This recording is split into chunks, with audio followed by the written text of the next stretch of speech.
All right. Welcome to the 116th episode of the Fleet Success Show. I'm your host this week, Steve Saltzgiver, Senior Fleet Success Advisor. And today I'm joined with my good friend and mentor and former owner, CEO of Mercury Associates, who is now in retirement, Paul Lauria. Today we're going to talk about the perfect storm, which is a phenomenon that Paul coined several years ago as he saw the convergence of the baby boomer retirements and increasing complexity emerging into the automotive fleet industry. So our goal is kind of to beat that topic up and talk about some things that we can roll out or some potential solutions and best practices to help people combat this dilemma. So most of you know me. You've seen me as a veteran podcast host on this Fleet Success Show. I've been doing this now for quite a few episodes. You know me as a former CEO or Coca-Cola Vice President, Republic Services Vice President, States of Utah and Georgia Director of Fleet Operations, and I'm in the Government Hall of Fame. So that's kind of my background. Paul, give us a little bit about your background. Steve, great to join you. I retired, as you mentioned, about a year and a half ago from Mercury Associates, bringing to an end a 40-year career in transportation and fleet management consulting.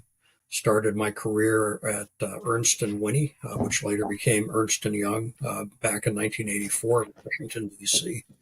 And within a couple of years in a national transportation consulting group, had discovered and decided to really focus my attention on vehicle fleet management. And as you can imagine, fleet management has changed a lot in the 40 years since I started my consulting career. So I spent 8 years at E&Y, 10 years at Maximus, and then I co-founded Mercury Associates in 2002 and served as president for 20 years until I retired last year. And I continue to serve as a senior advisor. They occasionally give me a call and ask me to provide insights or assistance on something that's going on with the company. But I'm enjoying retirement. I have lots of things to keep me busy. And I'm actually glad to hear that. I'm kind of surprised, but it's good to hear. Well, as a guy who keeps on telling me he's going to retire, probably first told me that 10 years ago. It's funny. Here you are. You're still working for a paycheck. And I thought I was going to retire again, and then now I'm seeing this perfect storm, and now I'm like, oh my gosh, maybe okay. I still got a little bit more in me here. I figure the storm can rage without me, Steve.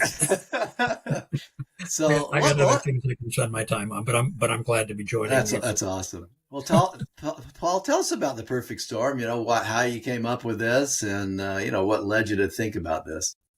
Well, it's certainly it's not a coin that I not trademarked by any means, but I started using that expression in presentations that I was making to fleet professionals probably about 5 years or so ago now, maybe even a little bit more than that.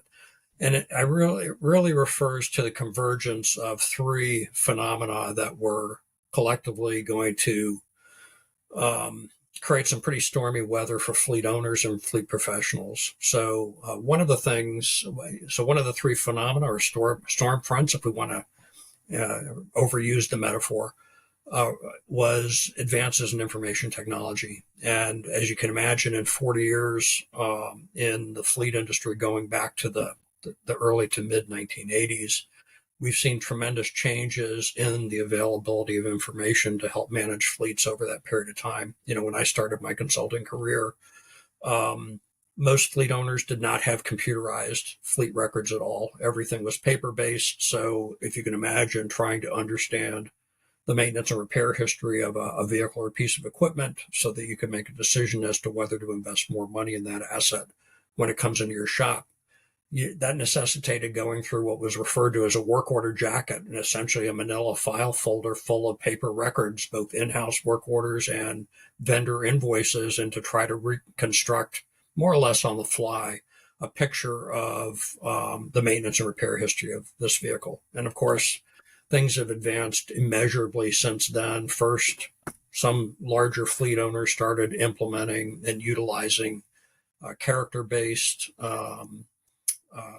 mainframe-based information systems. So they began to computerize some of the records on their fleet assets, but the data that was collected was really not very accessible.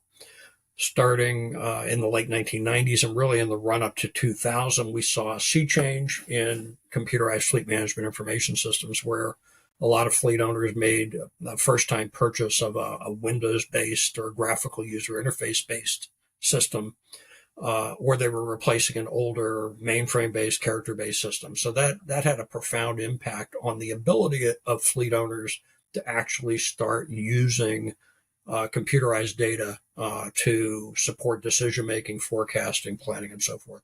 So that trend continues. Now we're in the early stages of thinking about how artificial intelligence is going to transform fleet management. But so again, why do I refer to that as a storm front? Because there's a growing expectation in essentially all types of organizations, not just fleet management organizations, that business processes will be data enabled, they'll be technology enabled, and that we will get away from historical practices of making decisions based on subjective judgment, firsthand observation, personal relationships, and be more data driven. And certainly the technology is there that enables us to do that. But in many cases, organizations have invested in computer technology to support fleet management practices and lots of other areas of organizational endeavor, but they haven't invested in the training of people to actually turn raw data into actionable information. So that puts a lot of pressure on fleet professionals. Second major storm front or trend that helps explain what I call the perfect storm is advances in automotive technology. Okay, we all know that vehicles today are much more technologically complex, and in many respects, they're more fragile than the ones that were being maintained and repaired and managed back in the 1980s when I started my career. Funny you say that. I just saw a thing on in Austin, Texas. They had a bunch of autonomous vehicles running around, kind of willy-nilly, causing traffic jams. So I'm thinking, okay, here we go. Talking about the fragility of fleet management here. Right. So yeah, and I think that's something that that fleet owners are beginning to discover. I mean, just if you think about the kinds of sensors that are now embedded in vehicles.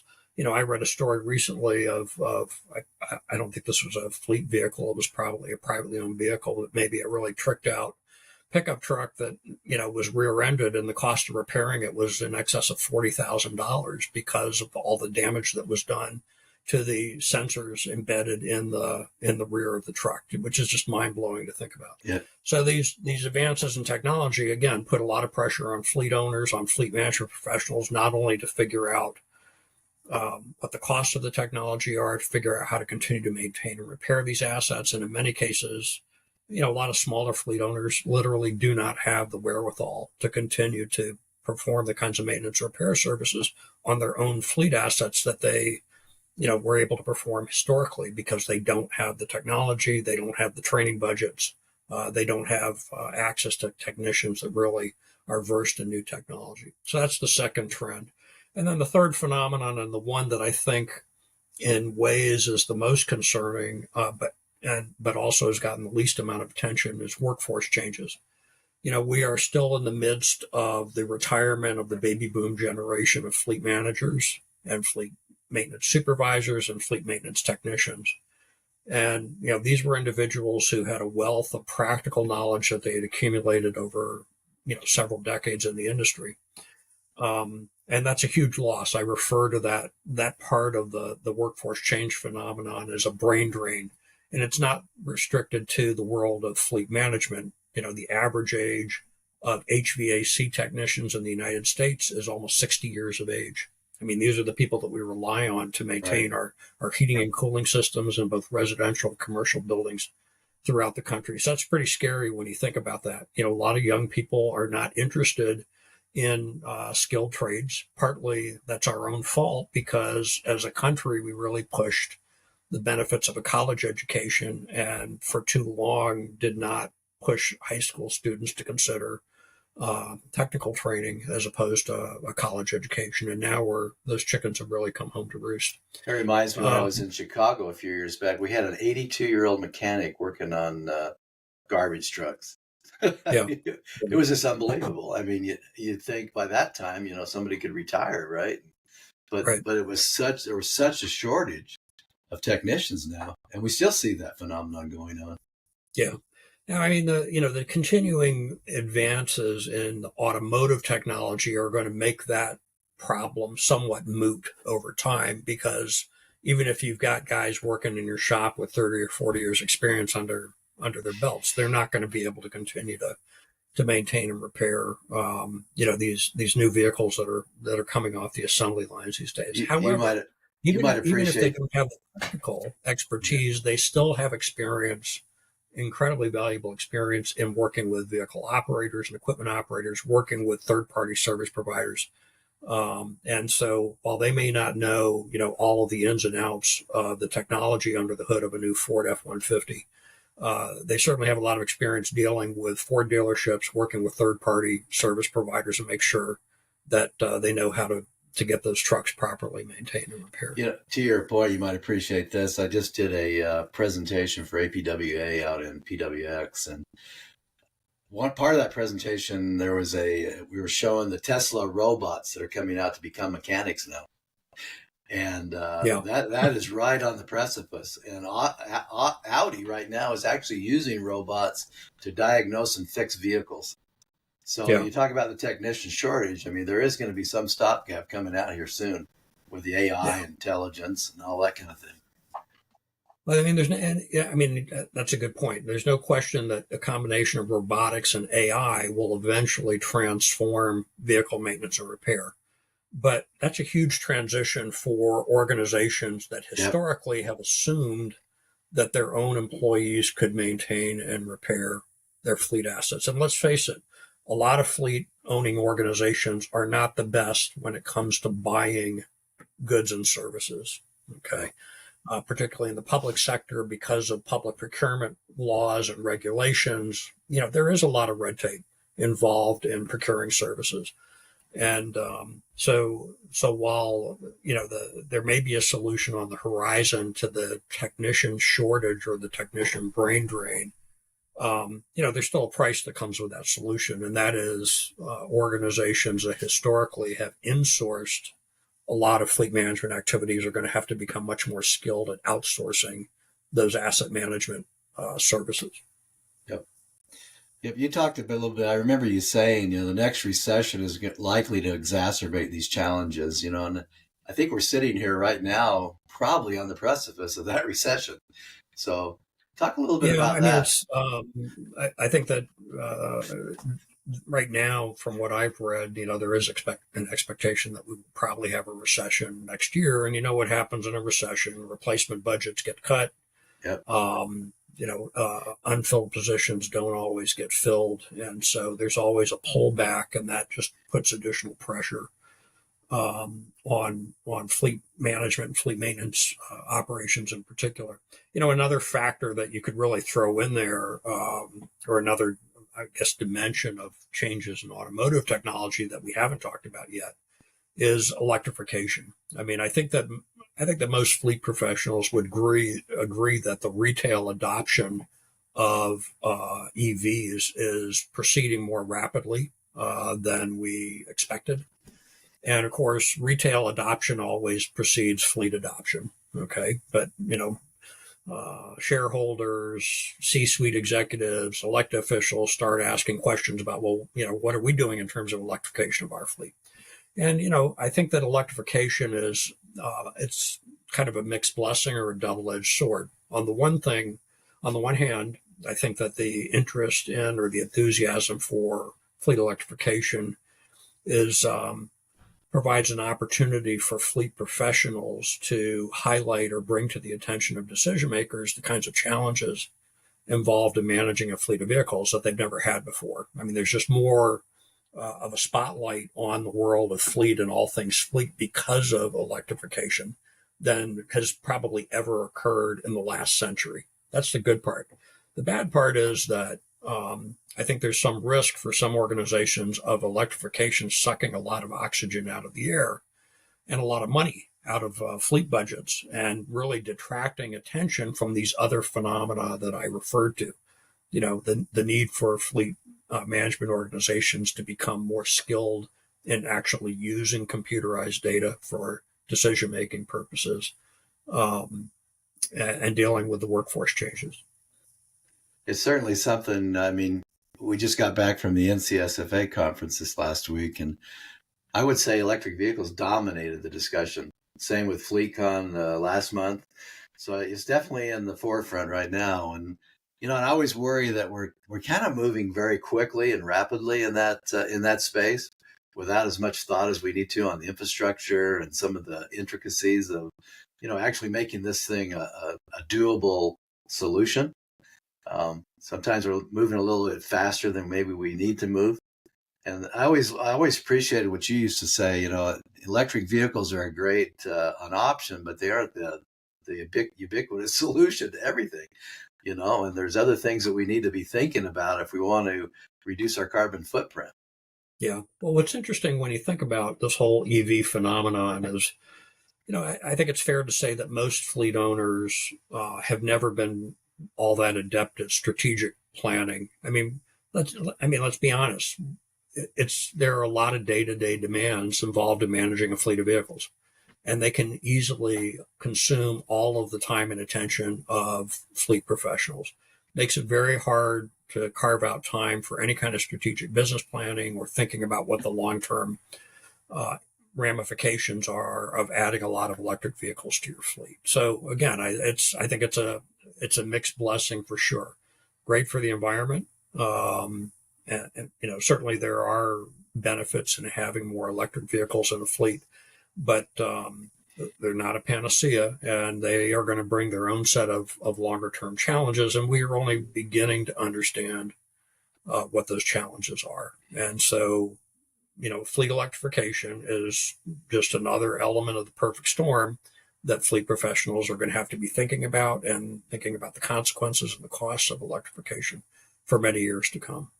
We're seeing right now with the UAW on strike, one of the big contentious points is electric vehicles, Right. because it takes less people to make electric vehicles because of all the, less components, less parts. And you can see where that contention has manifested itself in this strike that doesn't look like it's going to end anytime soon, at least without government intervention at this point. So it could be interesting to see where that takes us in the industry. Yeah, I think in the long run, very good point, Steve. Electric vehicles are simpler to maintain. There's no question. You have a direct drive motor.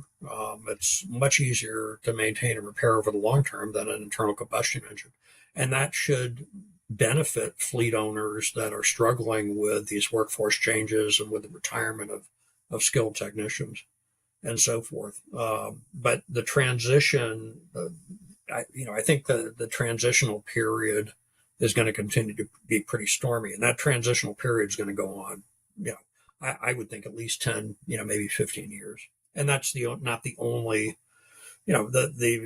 replacing ICE vehicles with EVs is just one aspect of the continuing evolution of automotive technology.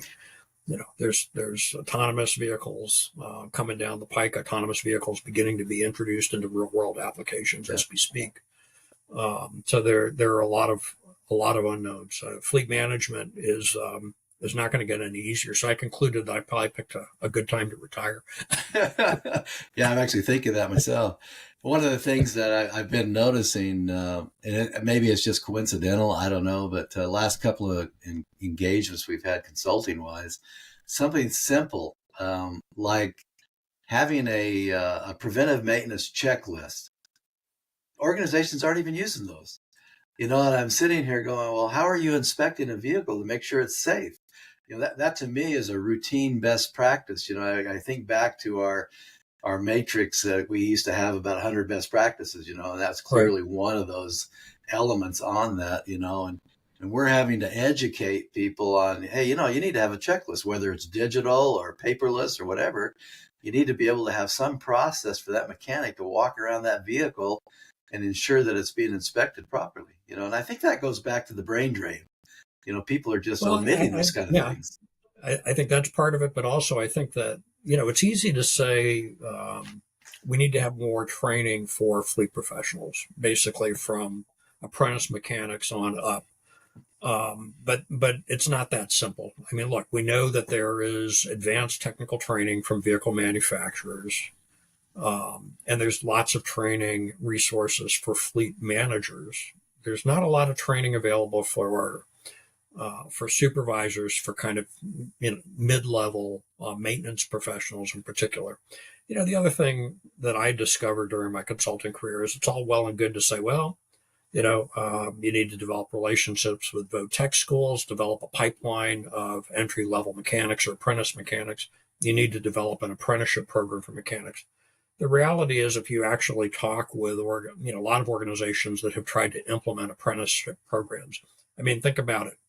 In an apprenticeship program, who's doing the training? It's the journeyman technicians. Well, the apprentices basically end up being gophers. They basically end up being laborers. They don't get a lot of true hands-on training in many cases because there's just so much pressure being placed on the maintenance organization by some of these other phenomena that we're talking about. And you talk about, we've talked about succession planning, but only really a handful of organizations have even been successful with that. Because, I mean, Right. for all intents and purposes, you got to have two people, right? And so their budgets, their staff budgets and all the, the pressure and everything, they can't hire two people. So they find themselves in a dilemma. So back to the point that I made earlier about, the fifth electrification, creating the 15 minutes of fame opportunity for fleet professionals. I think that, smart fleet managers recognize that there is much more interest in all things fleet because of the EV phenomenon. And they need to figure out how they can leverage that attention, that spotlight that's shining on the fleet operation to bring to management, to bring to decision makers' attention some of these other challenges, the need for bigger training budgets, for example, the need for, more strategic approach to fleet replacement planning and fleet replacement budgeting. So if fleet professionals, fleet managers, senior fleet managers in particular, don't recognize that and take advantage of this opportunity to to really educate decision makers as to the whole panoply of challenges facing fleet management organizations, that would be a real shame, be a real missed opportunity.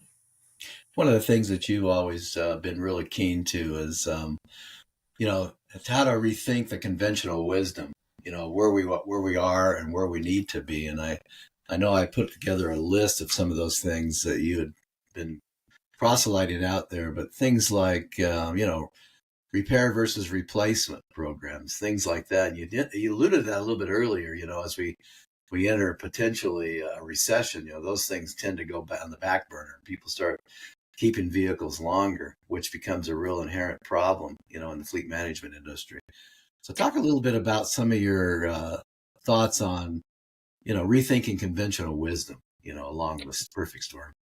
Well, I mean, probably the most conventional wisdom is, been run until the wheels fall off. And the funny thing is that, that's one piece of conventional wisdom that we, criticized for many, many years at Mercury Associates, because there are a lot of hidden costs associated with running, vehicles till the wheels fall off, in terms of parts availability, in terms of downtime, in terms of lack of reliability. Ironically, though, with this, attempt that a lot of fleet owners are making to transition to more EVs, there's actually something to be said for trying to keep some older conventionally fueled vehicles in the fleet longer, assuming that you have the resources to continue to maintain and repair them properly. I mean, another piece of conventional wisdom, certainly that's been prevalent in the public sector for as long as I was doing consulting, is it's cheaper to buy vehicles outright with cash than to finance them either with debt or through leases. And, one area, one aspect of fleet management on which I focused much of my career, and which Mercury Associates devoted much of its consulting work, was to debunking that notion that the most cost-effective way to acquire vehicles is to purchase them outright with cash. That's actually, in most cases, the least cost-effective way to acquire vehicles. both debt and leasing allow you to pay for an asset incrementally as you're using it. It's kind of like a home mortgage allows you to have a roof over your head while you're buying the house. Right. If I think it's safe to say that if most of us could only live in our own home, if we had to purchase it outright with cash, we'd have very different kinds of houses than the ones that we live in. So that same You'd kind of probably be living in a car. really, that really applies to fleets. And in fact, Right. I could show you countless, both public sector and small commercial, family owned business, family owned companies that have fleets of vehicles where they felt that it was the most fiscally or financially prudent way to acquire vehicles was to buy them with cash. And what that does is it really distorts decision making, and you end up keeping a lot of vehicles and pieces of equipment in the fleet far beyond their economic service lives. And so, and I think that if there's one common element to these aspects of conventional wisdom that I think it's important for people to recognize is that they're really not based on data. They're based on subjective judgment. They're based on supposition. And so again, back to the point that I made at the outset of our conversation about advances in information technology. Today, organizations spend a huge amount of money to collect data on fleet assets, on the utilization of those assets, the maintenance and repair costs of the assets, on the performance of in-house workshops and workforces. But where they're not very good is figuring out how to turn those data into actionable information in areas such as repair versus replace, or purchase outright versus finance versus lease. And that's one of those aspects of the perfect storm that fleet owners need to get their, they need to address, continue to recognize as a problem and address through more training of their employees in the use of data-based business processes and decision-making processes. That's one of those things that we recognize all the time here at RTA, because certainly we're a fleet management information system company at heart, and then we're also doing consulting. But if you go out to a lot of these places that we meet with, people like fleet analysts are just few and far between. I mean, really nobody leverages the data like they should. So you're making a really valid, argument there. So how do we change that? What can we do? Well, I think that, let's talk about probably a lot of RTA customers are smaller municipalities, for example. Yeah. In many cases, those municipalities may not even have a formal fleet management division, for example. It might be a group of people in the public works department that are managing all the public works vehicles and equipment in a municipality. Police department might be doing its own thing. Fire department might be doing its own thing. I think one of the things that a lot of smaller fleet owners need to be cognizant of and be thinking about is how do we develop a kind of a central repository of data analysis capability and expertise within our organization, rather than having the finance director with his analyst and the facilities manager having his or her analyst, and the fleet manager maybe has no analyst at all. In some of your smaller client organizations, I would guess, Steve, that the closest thing to the fleet analyst is the fleet manager. Yeah. So that fleet manager is buying vehicles, hiring and firing, dealing with third-party service providers, and also trying to make sense of the data that's captured in the RTA system. That's just not very realistic. So, which is all of which is kind of a long-winded way of saying that there are significant economies of scale associated with using a computerized fleet management system well. And small fleet owners can't really leverage those economies of scale.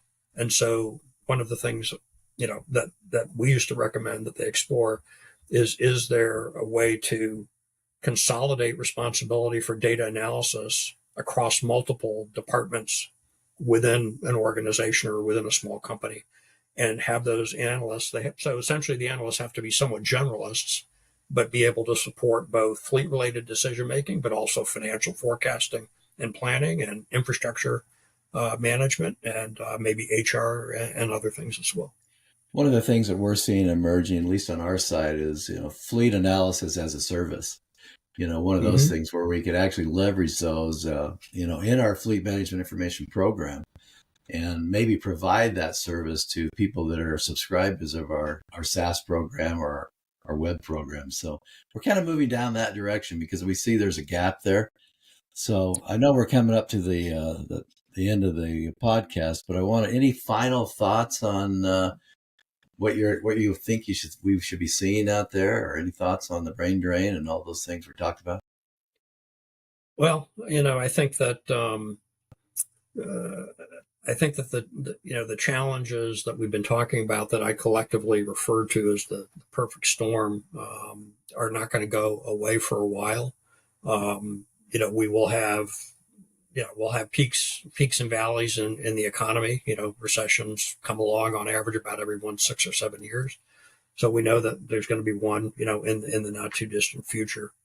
So the pressure is not going to abate, anytime soon. I think that probably if I could offer any words of wisdom to fleet managers that I worked with for almost 40 years, it's, you have to remain vigilant. You need to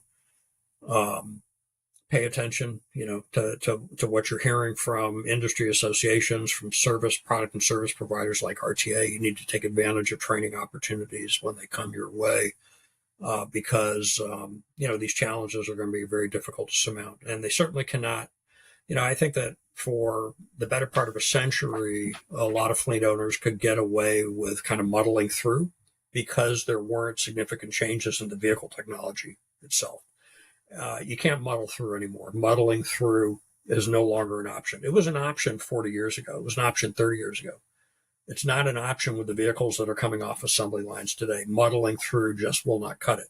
You're either going to figure out how to care for those assets using your own personnel, your own in-house shops, or you're going to have to become skilled at working with third-party service providers. But I think that's an unavoidable characteristic of fleet management today, and for the foreseeable future. Maybe robots will eventually take over, but I think that would be a while. Great discussion. I know you and I could talk about this endlessly, but a couple of things to think about. We talked about succession programs and planning, mentorship programs, training programs, certainly conferences, and discussions. You could partner with a consultation team, like even Paul and myself, that have been around the industry, watch this phenomenon occur. And it's probably fair to say, we put these podcasts together for exactly the perfect storm purpose, so that we could continue to enlighten and educate those that are going to be immersed in this. And we wrote the Fleet Success Playbook, certainly because of this, because the people that wrote that book are those that have been around for 40 years and have saw this phenomenon happen. So that pretty much wraps it up today. I really appreciate you, Paul, coming on. And thanks for having me. Good to catch up with you. It's been awesome, and catch up with you. And I'm so enthralled that you're enjoying your retirement, and hopefully someday I'll be able to follow behind you. So good luck with that, Steve. You just have to say yes. I know. My wife keeps telling me that too. So those of you that have any questions about today's information, don't hesitate to reach out to myself or our Fleet Success Show team. You can also send us your comments and suggestions and feedback at our social media site at Fleet Success, or email us at podcast@rta.com, rtafleet.com. And so if you have any opinions, please share them with us. And in the meantime, thanks for tuning in, and we'll see you next time.